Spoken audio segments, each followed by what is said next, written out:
종교개혁의 선구자였던 마틴 루터가 젊은 수도사 시절에 항상 괴로워했던 문제는 자기 영혼의 구원의 문제였습니다. 어떻게 하면 나의 모든 죄를 용서받고 그 거룩하신 하나님 앞에 설 수 있을까? 그는 아무리 회개를 해도 두려운 마음이 있었어요. 어떤 두려움이었냐면 내가 기억하지 못해서 회개하지 못하는 죄는 아직도 내 안에 남아있고 그것 때문에 내가 하나님의 심판을 받지 않겠는가라는 두려움이었죠. 또한 당시 가톨릭 교회는 앞서간 성인들, 성자들이 자신의 영혼을 구원하고도 남은 공로가 있기 때문에 그 공로로 다른 사람의 구원을 도와줄 수 있다고 가르쳤습니다. 그 남은 공로는 그럼 어떻게 다른 사람들에게 옮겨지느냐? 그들의 유골과 유품을 통해서도 옮겨간다고 했습니다. 그래서 루터는 가톨릭 교회의 가르침에 따라 앞서간 성인들의 공로를 의지해 보려고 성당 지하에 있는 성인들의 무덤과 순교자들의 무덤을 찾아다니기도 하고 그들의 유물을 찾아다니기도 했었습니다.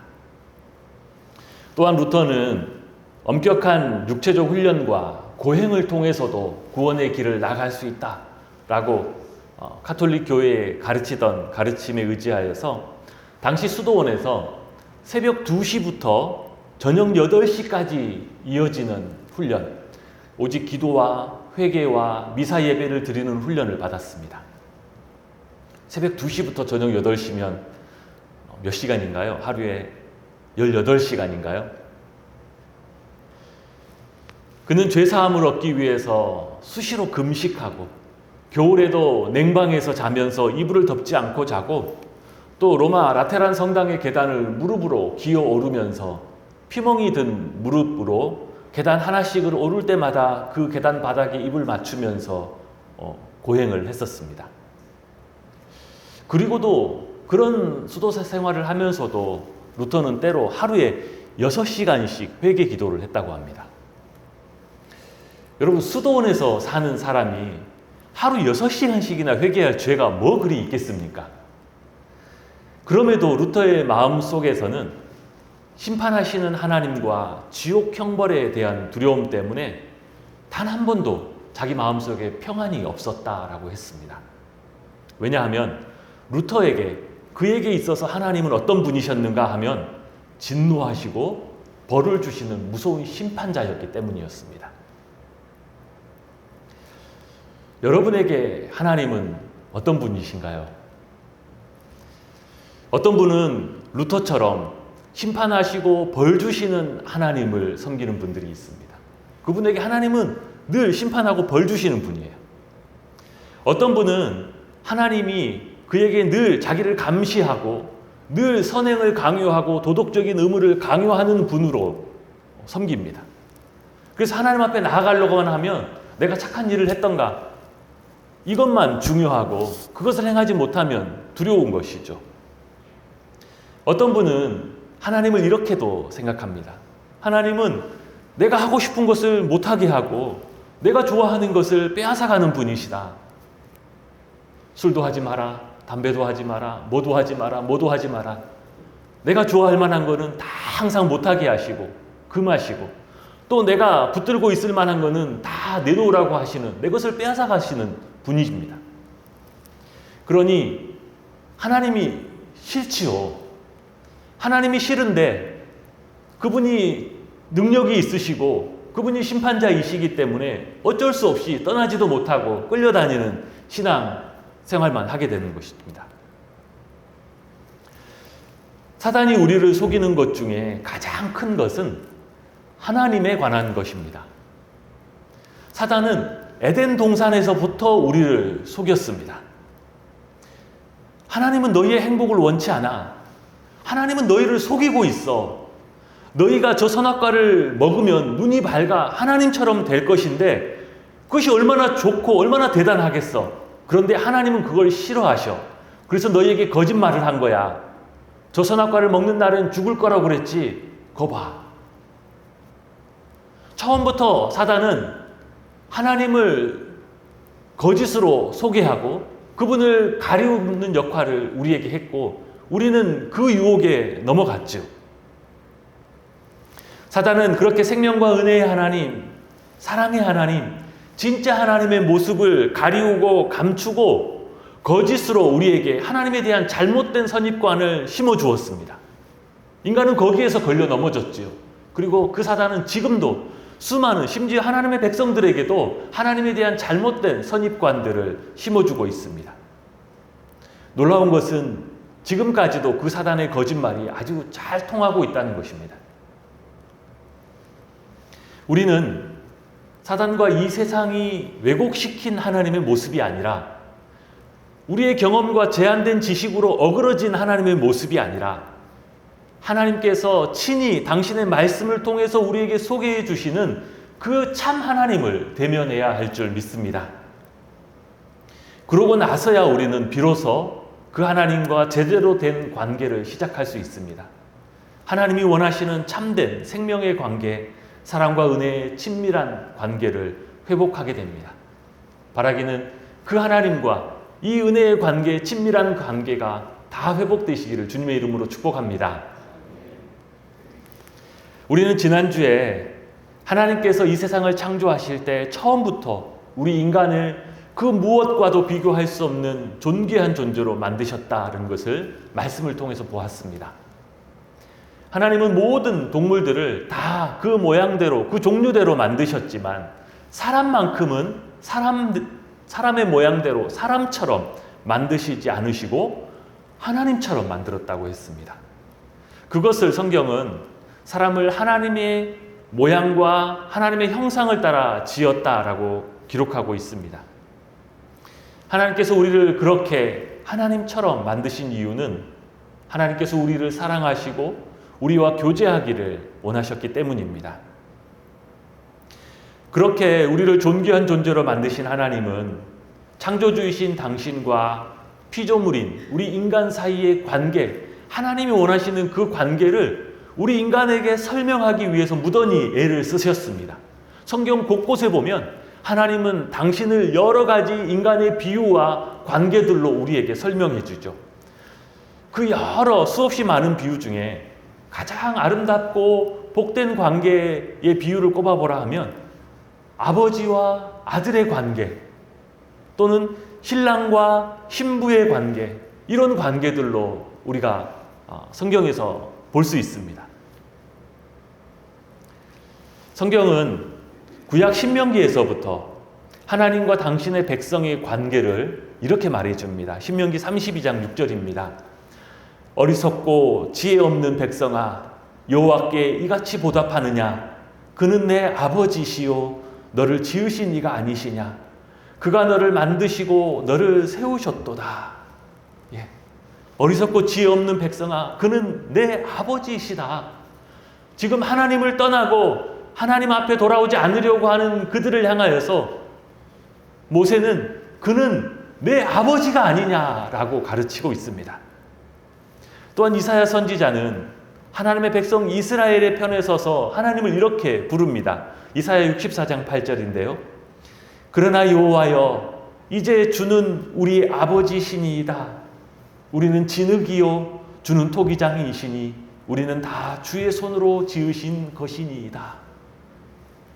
하나님, 우리는 다 주님의 것이고 주님이 우리 아버지이십니다 라고 고백하고 있습니다.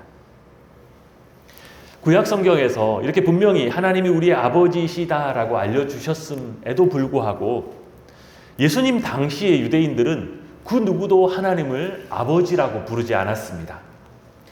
감히 거룩하신 그 크신 창조주를 아버지로 부르고 아버지처럼 가까이 대하는 것을 감히 상상하지도 못했습니다. 이들은 구약 10계명 중에 제3계명, 너는 내 하나님 여호와의 이름을 망령되이 부르지 말라 하는 이 계명을 너무나 두렵게 여겨서 혹시나 하나님의 이름을, 그분을 망령되이 부르지 않을까 하여 아예 하나님의 이름을 부르지도 않았고 하나님을 아버지로 부르는 것을 두려워하여 심지어 불경죄로, 신성모독으로 여기기도 했습니다.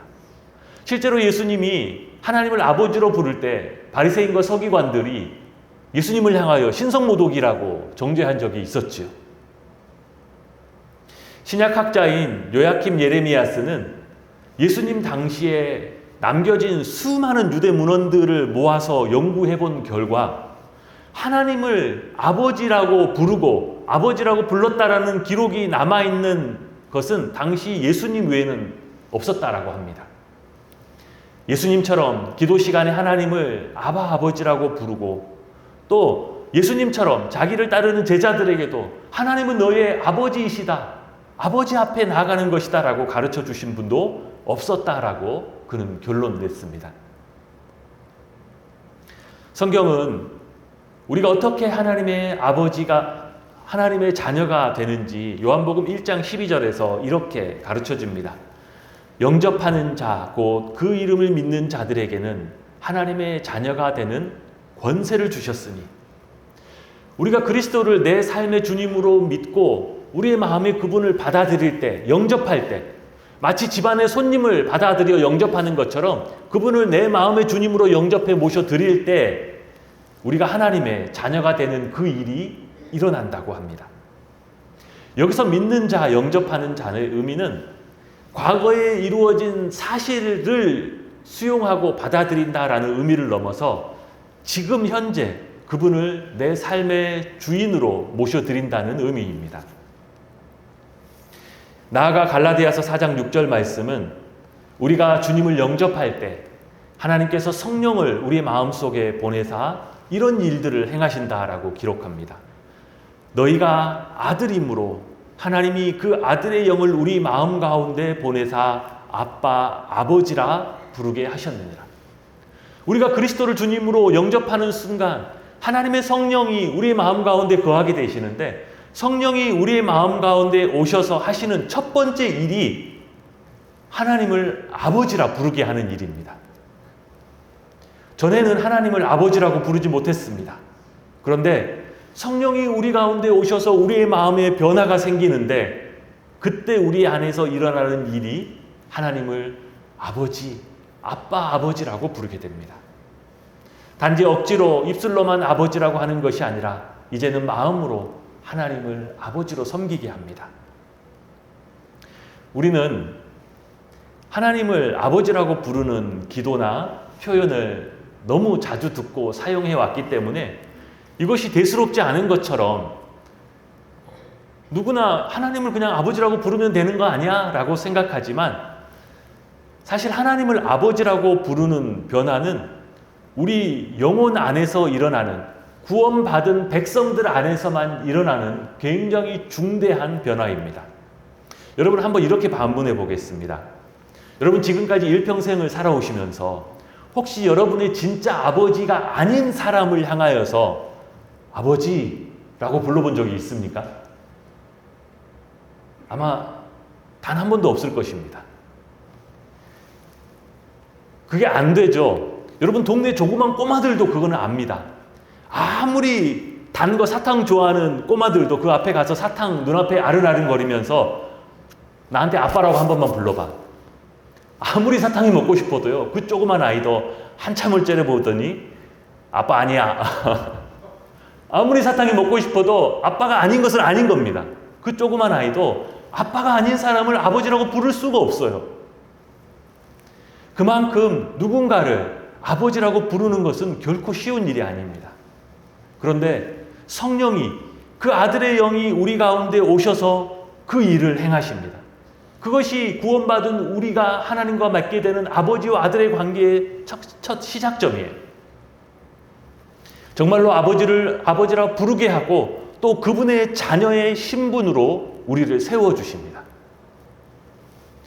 전에는 하나님께 기도를 하면서도 심판하시는 하나님, 내 삶에 강요하시는 하나님이 늘 피하고 싶고 두려울 뿐이었지만, 전에는 내가 기도를 드리면서도 이 기도를 과연 잘 들으실까 했지만, 그런데 이제는 그분 앞에 나와서 아버지라고 부릅니다.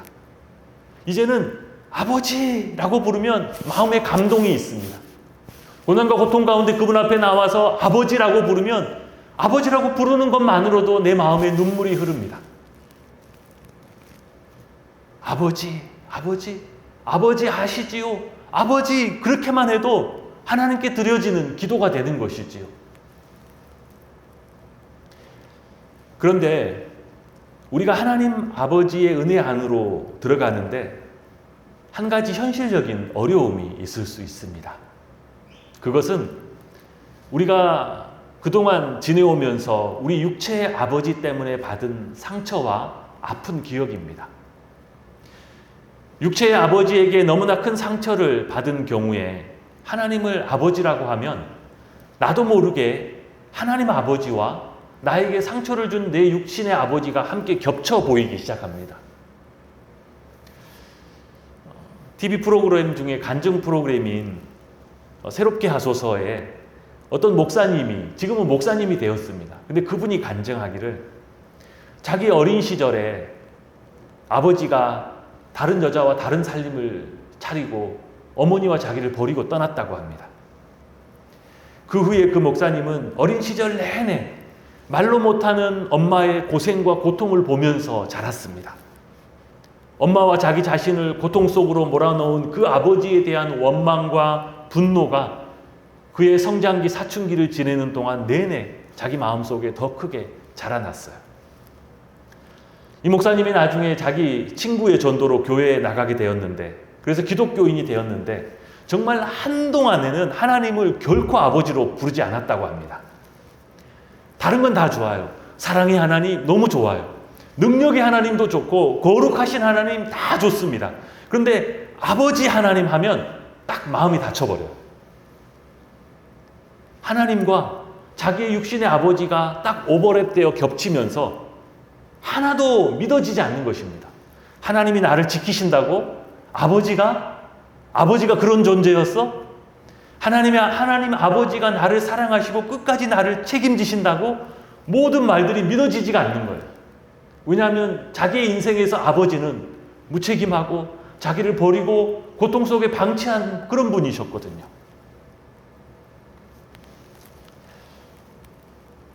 지금 우리가 사는 세상은 하나님이 처음 만드신 그런 온전한 세상이 아닙니다. 인간의 죄와 악으로 깨어지고 훼손된 세상이 지금 우리가 살아가는 세상이지요. 그래서 하나님이 본래 계획하시고 만들어 주셨던 아버지와 아들의 그 신뢰와 사랑의 관계도 마찬가지입니다. 이 세상의 죄악 때문에 깨어지고 어그러져 있죠. 우리는 그런 세상을 살아가고 있습니다. 때로 우리는 내가 우리의 육체의 아버지에게 이러이러한 상처를 받았다라고 아픔을 기억하고 있지만, 그럼에도 불구하고 정작 우리가 부모가 되어서는 우리의 자녀들에게도 그에 못지않은 상처를 주는 죄인의 모습이 실상 우리의 모습입니다. 그러므로 만약 우리에게 이런 비슷한 문제가 있다라면, 내가 지나온 삶의 경험 때문에, 내가 겪어온 내 육신의 아버지에 대한 기억 때문에 하나님을 아버지로 부르고 그분 앞에 나가는 것에 어려움을 겪는다라면 우리는 이 문제를 가지고 하나님 앞에 나아가야 합니다. 이것은 굉장히 중요하고 또 급한 문제입니다. 왜냐하면 그 상처와 기억이 내가 하나님 아버지께로 나아가는 그 길을 막고 있기 때문이지요. 하나님, 누구보다 저를 가장 잘 아시지요. 제 지난 삶의 상처와 아픔도 하나님은 알고 계시지요. 하나님, 이제 이 아픔과 상처를 하나님 아버지께서 치유하시고 회복하여 주옵소서. 비록 내 육체의 아버지는 이 죄 많은 세상에 살았던 거로 부족했고 연약하여 나에게 이런 상처를 주었지만, 내 영과 육신의 아버지이신 하나님은 온전하신 분이시고 나의 모든 것들을 아시오니 내 마음을 새롭게 해 주옵소서. 또한 육체의 아버지를 이해하고 용서하고 축복할 수 있는 마음을 주시고, 대신 이제는 온전하신 하나님 아버지를 더욱더 알아가고 섬기고 사랑하는 사람 되게 해 주옵소서라고 우리가 이 문제를 하나님 앞으로 가지고 나아갈 수 있기를 주님의 이름으로 축복합니다. 하나님께서 그 상처들을 어루만지시고 회복하시고 온전히 세워주실 줄 믿습니다. 로마서 8장 14절에 이렇게 이야기합니다. 무릇 하나님의 영으로 인도함을 받는 사람은 곧 하나님의 아들이라. 하나님의 영이, 성령이 우리 안에서 우리의 모습을 깨닫게 하시고 마땅히 하나님 앞에 구할 것을 구하게 하시고 그 하나님께서 우리를 하나님의 자녀로 회복시키시고 이끌어 주실 줄 믿습니다. 그러면 그렇게 신실하신 하나님이 우리의 아버지 되신다는 이 성경의 진리가 우리의 신앙에는 어떻게 적용될 수 있을까요? 첫째는 그 아버지 하나님 앞에 있는 모습 그대로 나아갈 수 있다는 것입니다. 하나님 앞에 꾸미고 그러지 않은 척 포장하고 그럴 필요가 없다는 것이죠.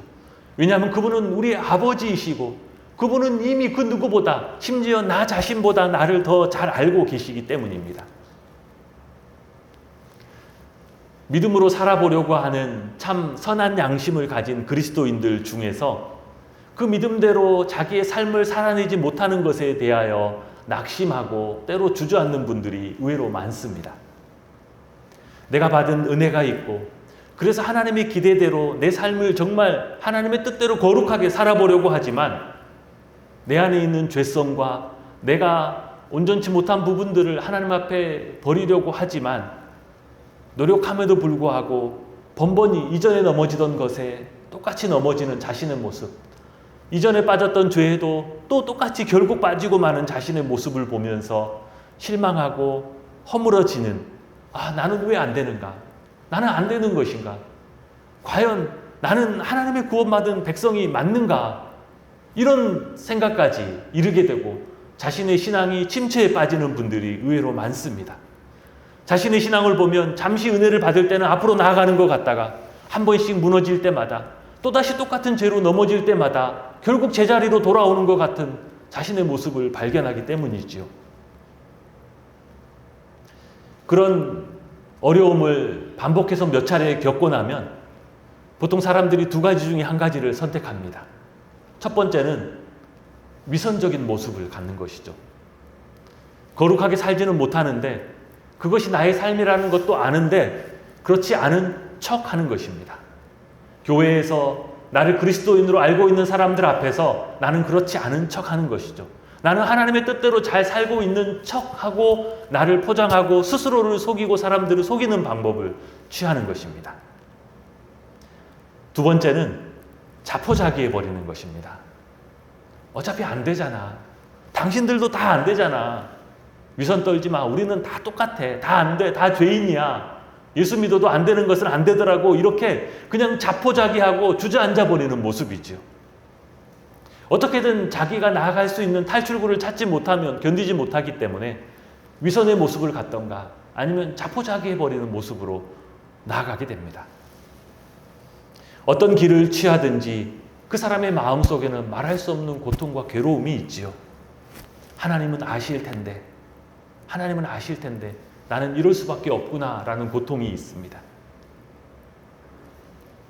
그러나 하나님은 그야말로 우리의 모든 것들을 다 아십니다. 우리가 노력하고 있고 애쓰는 것, 우리가 똑같이 넘어지고 있는 것, 그것 때문에 고통스럽고 괴로워하고 하나님 앞에 더 나아가고 싶지만 그러지 못하고 있다라는 그 모든 것들을 하나님은 잘 알고 계시죠. 아니, 실상은 그렇게 고통당하는 이유가 무엇이냐면 신앙생활을 잘하고 있기 때문입니다. 신앙생활을 주님의 인도함을 따라 잘하고 있기 때문에 그런 고통을 대면하게 되는 것입니다. 신앙생활을 잘하지 않으면 그런 고통을 아예 느끼지도 않습니다. 하나님은 우리가 이 죄악된 세상을 살아가면서 때로 내가 할 수 없는 문제들도 수시로 부딪히고 있다는 것, 우리가 연약하다는 것, 그것을 알고 계세요. 그러므로 우리가 취할 바들은 위선이나 자포자기하는 모습이 아니라 그냥 있는 그대로 그것을 다 싸듬어지고 우리 아버지 앞에 나가는 것입니다. 아버지, 이것이 안 됐습니다. 제가 또 무너졌습니다. 또 이렇게 고통스럽습니다. 그것을 있는 그대로 하나님께 아뢰고 인정하는 것입니다. 그것이 우리가 내디뎌야 될 첫 번째 발걸음이죠. 하나님 앞에 나가서 있는 그대로를 다 쏟아놓는 것입니다. 그분은 우리의 모든 것을 아시는 우리의 아버지이시죠. 우리가 그렇게 하나님 앞에 우리의 모든 것들을 쏟아부어서 그분 앞에 나갈 때, 그때 아버지이신 그분과 나의 실제적인 관계가 시작됩니다. 하나님을 아버지로 부르고 그분을 바라보고 의지하고 그분의 도우심을, 인도하심을 붙들고 살아가는 그 관계가 시작됐지요. 신앙은 내가 행한 것, 내가 노력으로 쌓아 올린 그 누적물이 우리의 신앙이 아니에요. 내가 쌓아 올린 나의 행한 바, 나의 선행, 나의 의지가 나의 신앙이 아니라 하나님 아버지와 나의 관계가 신앙입니다. 내가 그분 앞에 어떻게 나아가고 그분을 어떻게 대하고 그분께 어떻게 고백하고 그분은 나에게 뭐라고 말씀하시고 내 삶을 어떻게 인도하고 계신가, 이 관계가 우리의 신앙이고 이 관계가 우리의 생명이고 이 관계가 우리의 구원인 것입니다. 두 번째로 우리가 아버지 하나님을 누리는 두 번째는 이제는 아버지 앞에 두려움 없이 나아갈 수 있다는 것입니다. 더 이상 하나님 앞에서 내가 구원받았는지 구원 못 받았는지 그런 두려움을 가질 필요가 없어요. 로마서 8장 15절 너희는 다시 무서워하는 종의 영을 받지 아니하고 양자의 영을 받았으므로 우리가 아빠 아버지라고 부르짖느니라. 예. 아빠 아버지, 이 히브리 말이요, 아바 아빠, 우리 한국말하고 똑같습니다. 어린아이가 아버지를 가장 친근하게 부를 때 아빠 아버지.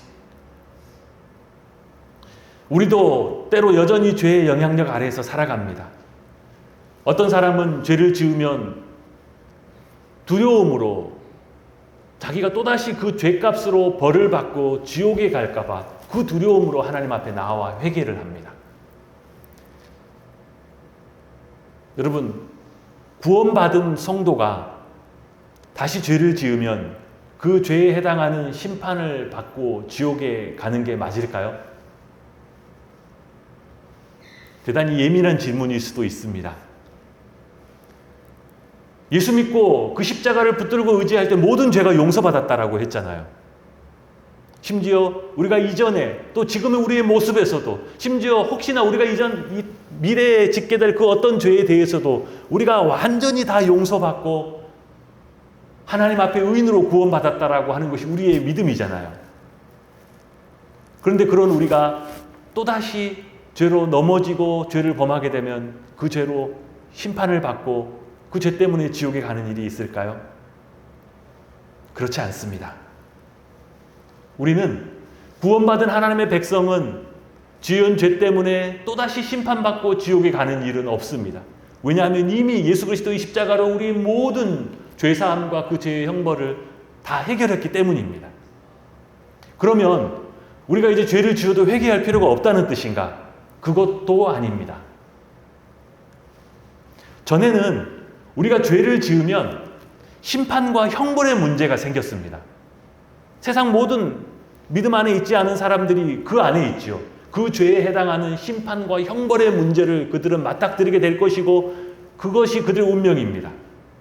그러나 그리스도의 십자가로 구원받는 우리에게는 그런 문제가 없습니다. 그것이 십자가의 은혜이지요. 그런데 이제 우리 구원받은 사람들의 죄는 다른 문제를 발생시킵니다. 그것은 우리의 죄가 우리의 사랑하는 아버지의 마음을 깨트리고 비통하게 한다는 것입니다. 아들이 죄를 지었다고 그 아들을 집에서 쫓아내고 너는 내 아들이 아니다라고 하는 사람은 없습니다. 그러나 자기의 아들이 도저히 해서는 안 될 행위로 죄를 짓고 악으로 내달아가면 그 아버지의 괴롭고 고통스러운 마음은 그 무엇과도 비교할 수 없지요. 아들이 쫓겨나는 것은 아니지만 아버지와의 관계는 해결해야 합니다.